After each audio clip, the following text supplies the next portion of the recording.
प्रधानमंत्री ने आंध्र प्रदेश से दिया विकास का मंत्र, युवाओं के रोजगार पर फोकस, विकास की रफ्तार का जिक्र। मैसूरू में विवेक मेमोरियल का उद्घाटन, विकास के साथ सांस्कृतिक विरासत पर जोर। प्रतियोगी परीक्षाओं में गड़बड़ियों की निष्पक्ष जांच की मांग तेज, राज्य भर में भाजयुमों का विरोध प्रदर्शन, सत्र के दौरान विधानसभा घेराव की तैयारी। बेहतर पुलिसिंग को लेकर धनबाद में बड़ी पहल, 40 थाना और ओपी को उपलब्ध कराए गए गश्ती वाहन, पेट्रोलिंग, अपराध नियंत्रण और आपातकालीन सेवा होगी सुदृढ़।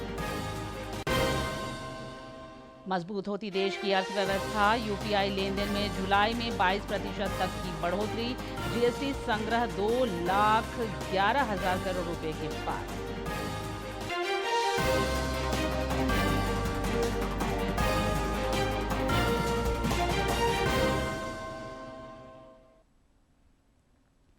नमस्कार, खबरें झारखंड में आपका स्वागत है। मैं हूं निशा दीपिका सोरेन और अब समाचार विस्तार से।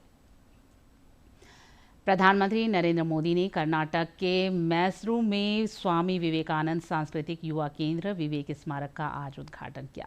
इस स्मारक का निर्माण वर्ष 1892 में स्वामी विवेकानंद की मैसूरी यात्रा के याद में हुआ है। इसमें 4D एक्सपीरियंस सेंटर और एग्जीबिशन हॉल समेत कई सुविधाएं मौजूद हैं। स्मारक के उद्घाटन के दौरान प्रधानमंत्री ने शिव मंदिर में पूजा अर्चना भी की। उद्घाटन समारोह को संबोधित करते हुए प्रधानमंत्री ने विकास के साथ विरासत की प्रतिबद्धता दोहराई।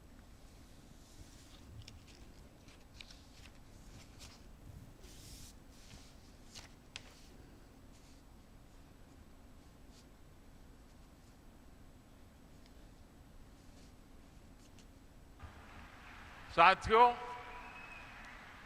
मैसूरू भारत की अनादि सांस्कृतिक चेतना का केंद्र रहा है।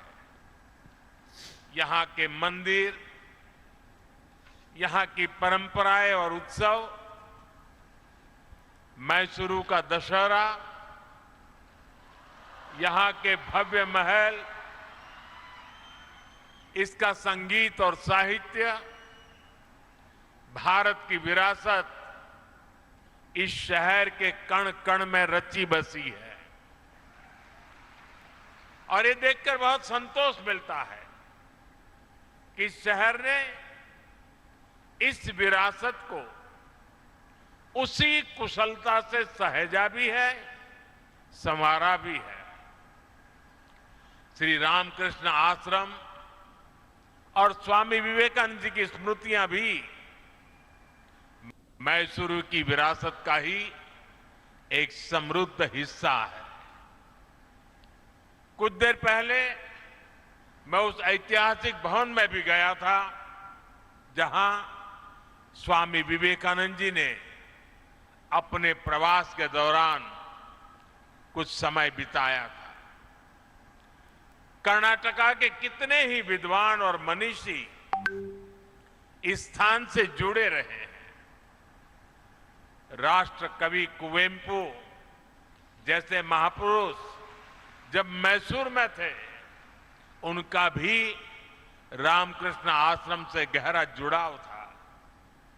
आज Swami Vivekananda cultural youth centre यानी विवेक का स्मारक के उद्घाटन के जरिए हम इस मिशन को नया विस्तार दे रहे हैं। इससे पहले प्रधानमंत्री ने आंध्र प्रदेश से देश के विकास का मंत्र दिया। राज्य को विभिन्न विकास परियोजनाओं की सौगात देते हुए श्री मोदी ने कहा कि निवेश के जरिए सरकार रोजगार सृजन को बढ़ावा दे रही है। उन्होंने विजयनगरम जिले के भोगपुरम में अल्लूरी सीताराम राजू अंतर्राष्ट्रीय हवाई अड्डे का भी उद्घाटन किया। प्रधानमंत्री ने समारोह को संबोधित करते हुए देश में जारी विकास गतिविधियों की चर्चा की और इन्वेस्टमेंट से एम्प्लॉयमेंट का मंत्र दिया। श्री मोदी ने कहा कि पिछले 12 वर्षों के दौरान विमानन क्षेत्र में असाधारण प्रगति हुई है।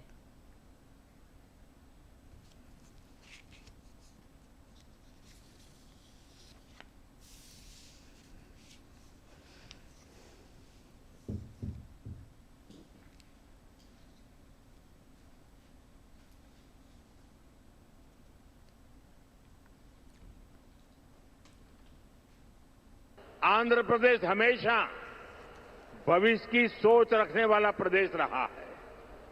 सॉफ्टवेयर, आईटी और टेक सेक्टर में आंध्र के युवाओं ने पूरी दुनिया में अपना डंका बजाया है और इसलिए सरकार यहां के टैलेंट को आंध्र प्रदेश की डेवलपमेंट पावर से जोड़ना चाहती है। हमारे टैलेंटेड युवाओं की प्रतिभा का लाभ आंध्र प्रदेश और देश को ज्यादा से ज्यादा मिले, ये बहुत आवश्यक है। इसके लिए हमारा फोकस अब सेमीकंडक्टर जैसी फ्यूचरिस्टिक टेक इंडस्ट्री पर है।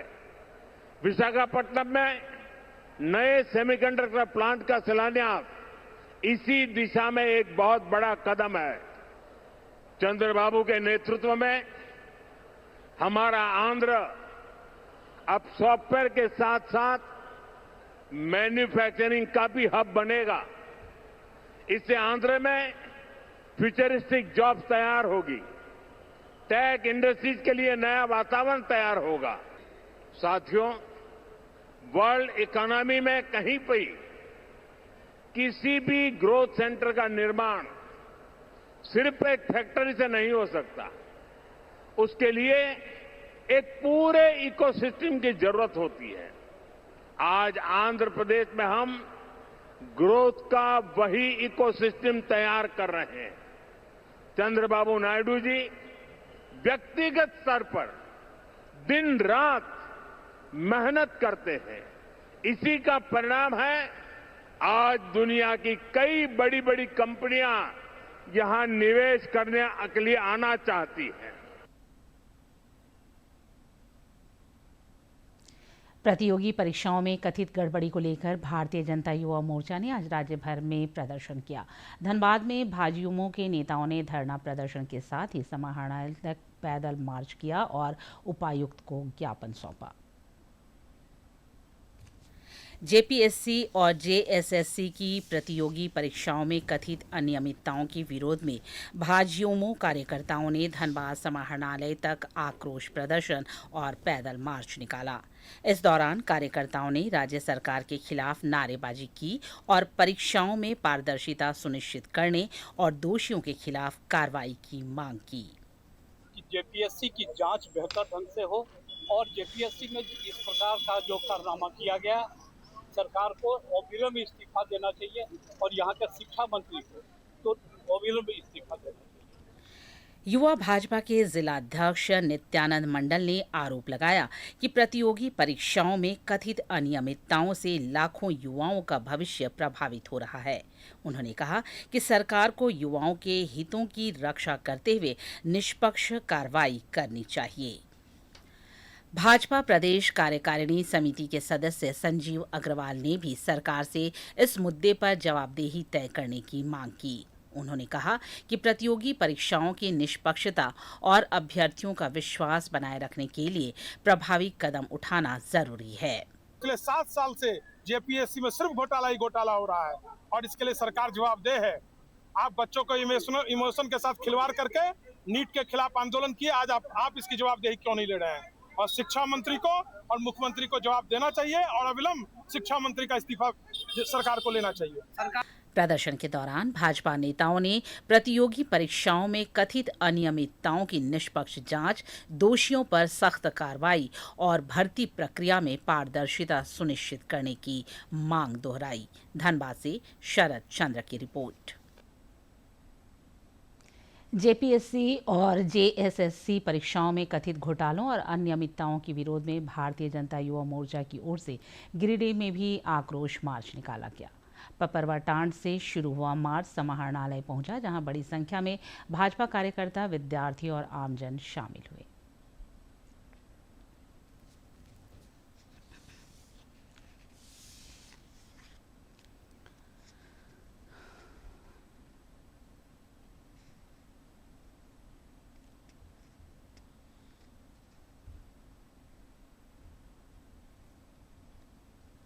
तो ये धांधली सीधे सीधे पटल पे आ चुका है, लेकिन इसके बावजूद भी बेशर्म सरकार सोई हुई है।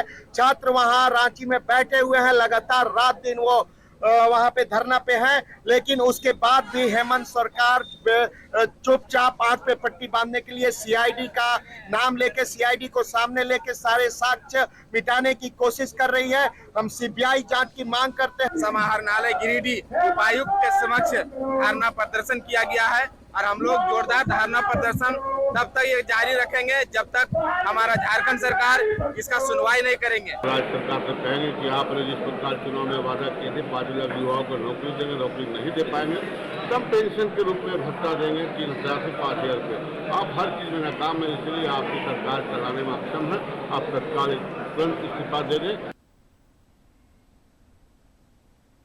इधर रांची में भी पिछले सप्ताह से अभ्यर्थियों और छात्रों का प्रदर्शन जारी है। जयपाल सिंह मुंडा स्टेडियम में आज भी आक्रोशित युवाओं ने सरकार के खिलाफ जमकर नारेबाजी की और प्रतियोगी परीक्षाओं में पारदर्शिता लाने की सरकार से मांग की। छात्रों के इस आंदोलन में लगातार युवाओं की संख्या बढ़ती जा रही है।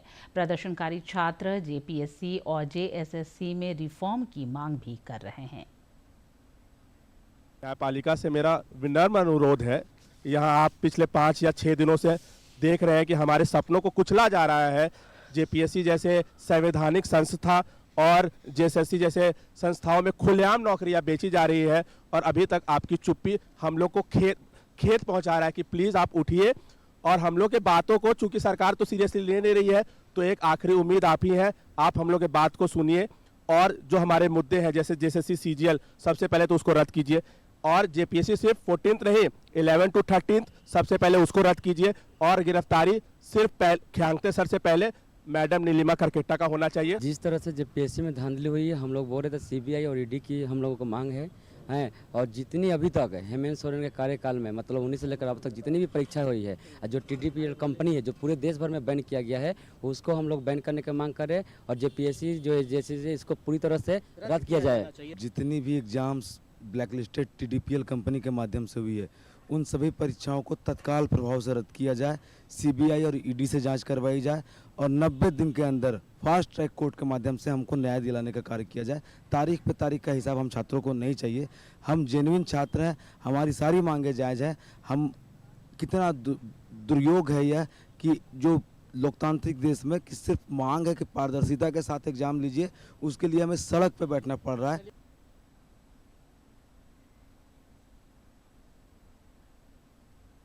इधर भारतीय जनता युवा मोर्चा के प्रदेश अध्यक्ष शशांक राज ने कहा है कि झारखंड के युवा आक्रोशित हैं और उन्हें न्याय का इंतजार है।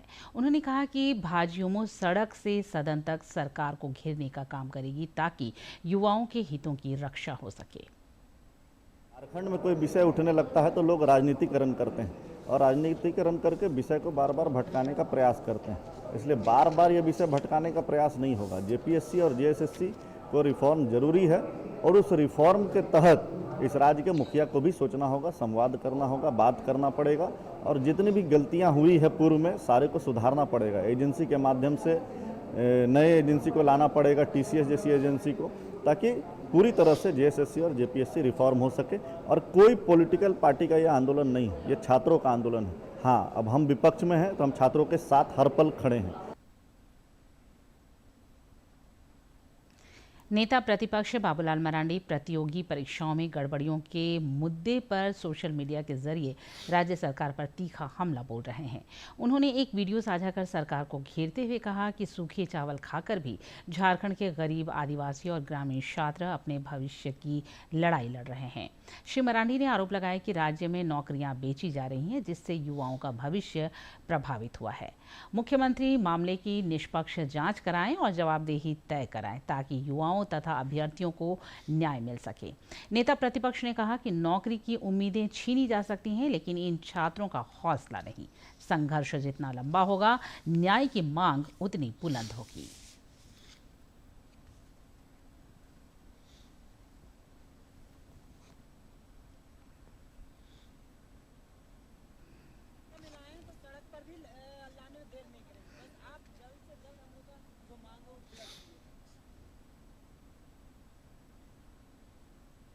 विधि व्यवस्था को बेहतर बनाने के लिए राज्य की पुलिसिंग व्यवस्था को सुदृढ़ करने की कवायद जारी है।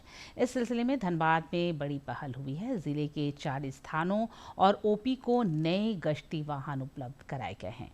इसको लेकर आज पुलिस केंद्र में कार्यक्रम का आयोजन हुआ। इस दौरान उपायुक्त आदित्य रंजन और वरीय पुलिस अधीक्षक प्रभात कुमार मौजूद रहे। उन्होंने नागरिकों की सुरक्षा को सर्वोपरि बताया।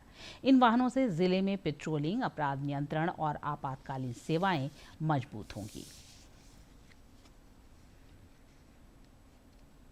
तो अच्छी व्यवस्था के तहत ये सब सुविधाएं दी जा रही है और आगे भी ये पहल जारी रहेगी। अगर कोई जरूरत और आएगा तो वो भी हम लोग जो है सरकार प्रदान करेगा ताकि धनबाद की आम जनता को और फायदा मिल सके। ये जो दिया जा रहा है कि हम लोगों का रिस्पांस टाइम कम हो सके कोई भी ग्रीवांस पर।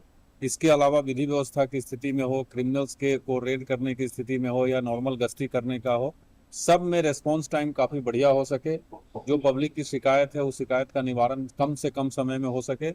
इसके अलावा जो आम जन का हम लोगों से अपेक्षा है, जो धनबाद पुलिस से, ओवरऑल पुलिसिंग से जो उनकी अपेक्षा है, उनका जो एक्सपेक्टेशन है, उस पे हम लोग और बढ़िया से खरे उतर सके। रांची व्यवहार न्यायालय परिसर में रक्तदान शिविर का आयोजन हुआ। झालसा के निर्देश पर यह रक्तदान शिविर आयोजित हुआ। इसमें न्यायिक सेवाओं के अधिकारियों और अधिवक्ताओं ने बढ़ चढ़कर रक्तदान किया। मौके पर न्यायायुक्त अनिल कुमार मिश्रा ने सबों को इस पुनीत कार्य के लिए प्रेरित किया ताकि कीमती जिंदगियां बचाई जा सकें।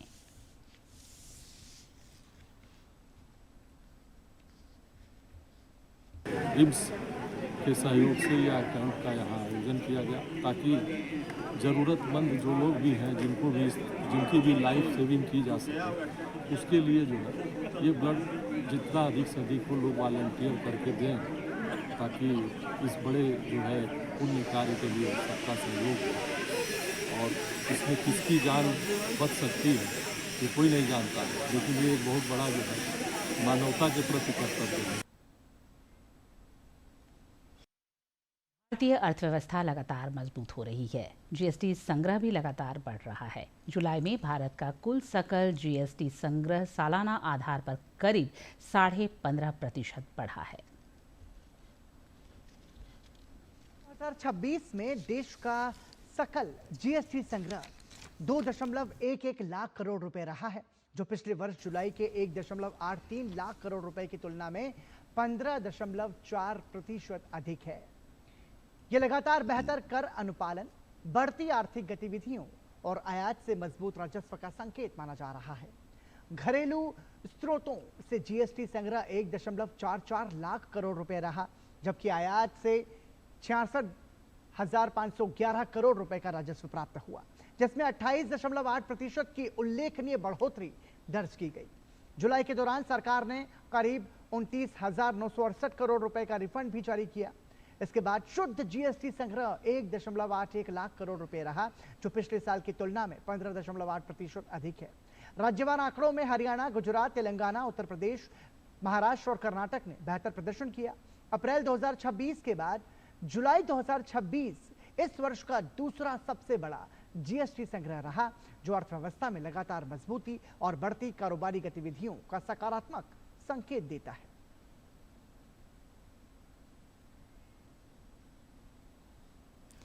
उधर यूपीआई लेन देन में भी देश हर रोज नया रिकॉर्ड बना रहा है। ताजा आंकड़ों के मुताबिक जुलाई महीने में इसमें 22% की वृद्धि हुई है। यह अब तक का सबसे उच्च मासिक रिकॉर्ड है। जुलाई 2026 में यूपीआई के जरिए 23.66 अरब ट्रांजैक्शन हुए, जो पिछले साल की तुलना में 22% अधिक है। इनका कुल मूल्य 29.88 लाख करोड़ रुपए रहा, जिसमें 19% की सालाना बढ़ोतरी दर्ज की गई। जुलाई में रोजाना औसतन 76.3 करोड़ ट्रांजैक्शन और 96,383 करोड़ रुपए का लेन देन हुआ। वित्त राज्य मंत्री पंकज चौधरी ने पिछले महीने लोकसभा में लिखित जवाब में बताया था कि एनपीसीआई इंटरनेशनल पेमेंट्स लिमिटेड, जिसकी स्थापना अप्रैल 2020 में एनपीसीआई की पूर्ण स्वामित्व वाली सहायक कंपनी के रूप में की गई थी, भारत के डिजिटल भुगतान प्रणाली को वैश्विक स्तर पर विस्तार देने के लिए विभिन्न देशों के साथ साझेदारी कर रही है। इन साझेदारियों के जरिए भारतीय पर्यटक और विदेशों में रहने वाले भारतीय आसानी से सीमा पार डिजिटल भुगतान कर पा रहे हैं। साथ ही साझेदार देशों को भी यूपीआई जैसे रियल टाइम भुगतान प्रणाली और रुपए जैसी घरेलू कार्ड भुगतान व्यवस्था विकसित करने में मदद मिल रही है। फिलहाल यूपीआई संयुक्त अरब अमीरात, यूएई, सिंगापुर, फ्रांस, मॉरिशस और श्रीलंका समेत 8 से अधिक देशों में उपलब्ध है, जिससे वैश्विक फिनटेक क्षेत्र में भारत की मौजूदगी लगातार मजबूत हो रही है।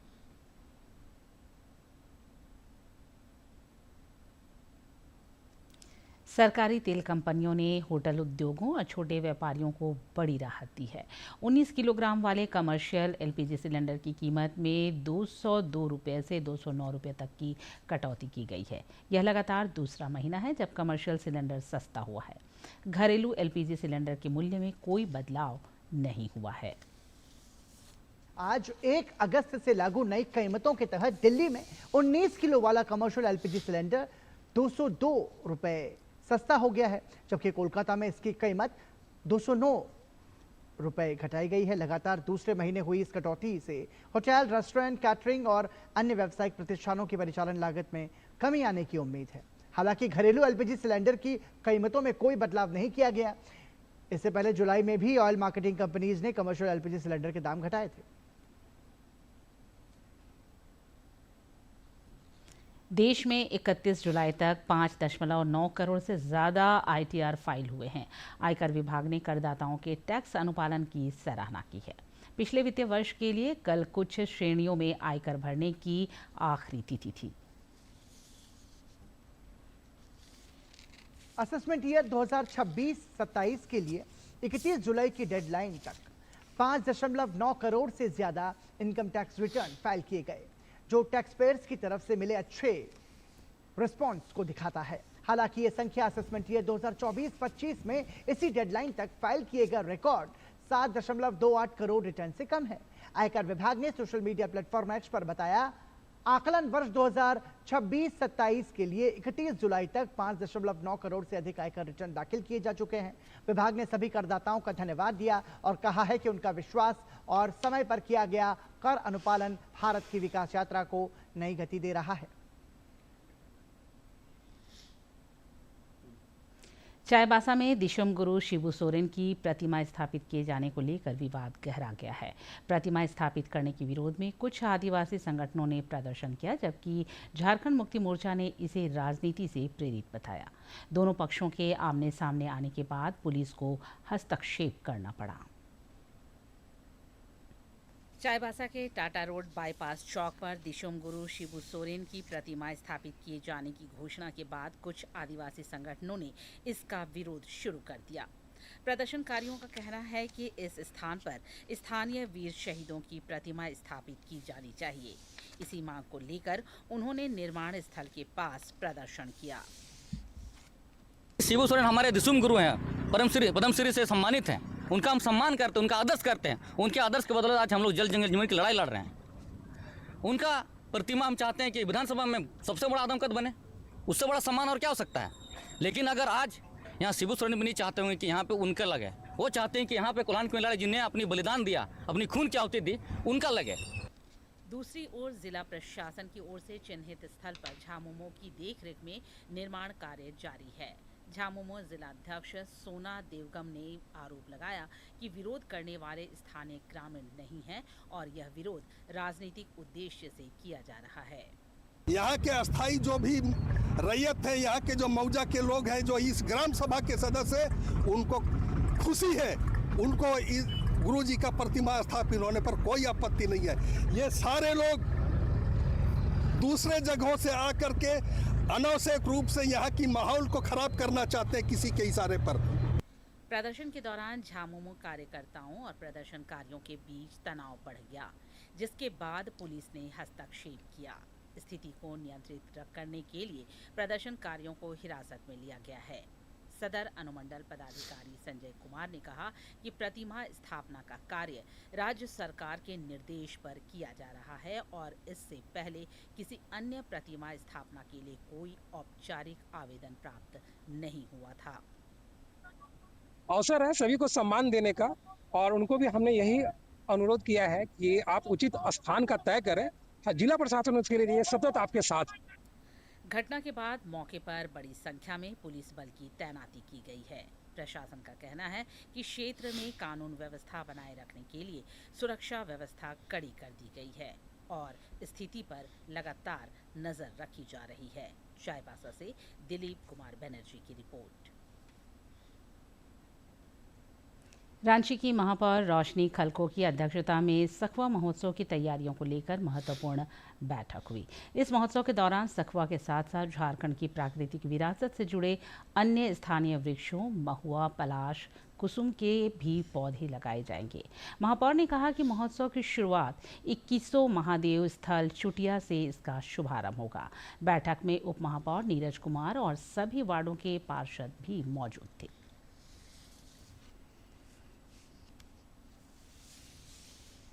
समाज के सभी प्रबुद्ध जनों को जोड़ने का प्रयास कर रहे हैं ताकि हर किसी के सौजन्य से एक जगह का चयन हो जाए जहां पर हम लोग पर्याप्त रूप में ज़्यादा से ज़्यादा पेड़ लगा सके। उसमें सखुआ को हम लोग लीडिंग पोजीशन पर रख रहे हैं, लेकिन हर तरह के पेड़ जो हमारे प्रकृति के साथ जुड़ा हुआ है, झारखंड के प्रकृति के साथ जुड़ा हुआ है, चाहे वो पलाश पेड़ की बातें हो, चाहे वो महुआ पेड़ की बातें हो, चाहे वो डहू पेड़ की बातें हो, कुसुम पेड़ की बातें हो, सारे तरह के पेड़ हम लोग लगाने के बारे में सोच रहे जो यहाँ के नेचर से अपना वास्तविकता रखते हैं। ऐसे पेड़ों को लगा करके यहाँ के नेचर को बचाने का एक प्रयास है।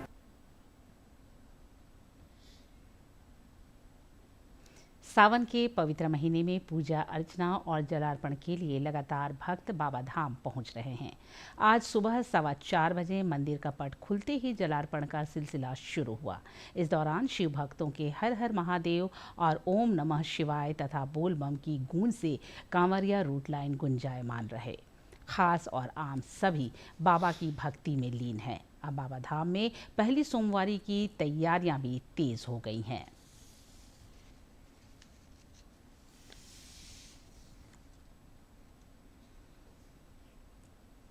जानते हैं मौसम का हाल। राज्य में 7 अगस्त तक हल्के से मध्यम दर्जे की बारिश का पूर्वानुमान है। 5 अगस्त तक कुछ इलाकों में आंधी और वज्रपात की भी आशंका है, जिसको लेकर मौसम विज्ञान केंद्र ने येलो अलर्ट जारी किया है। 2 दिनों में तापमान में करीब 3 डिग्री सेल्सियस तक की वृद्धि हो सकती है, फिर उसके बाद इसके लुढ़कने की संभावना है। इधर हालिया बारिश से राज्य के वर्षापात के आंकड़ों में सुधार हुआ है और कमी 27% रह गई है। चतरा, देवघर, गढ़वा और पाकुड़ में मानसून की अपेक्षाकृत कम बारिश हुई है और इन जिलों में 50 से 60% तक बारिश की औसतन कमी रही है। बाकी जिलों में हालात कुछ बेहतर है। और अंत में मुख्य समाचार एक बार फिर।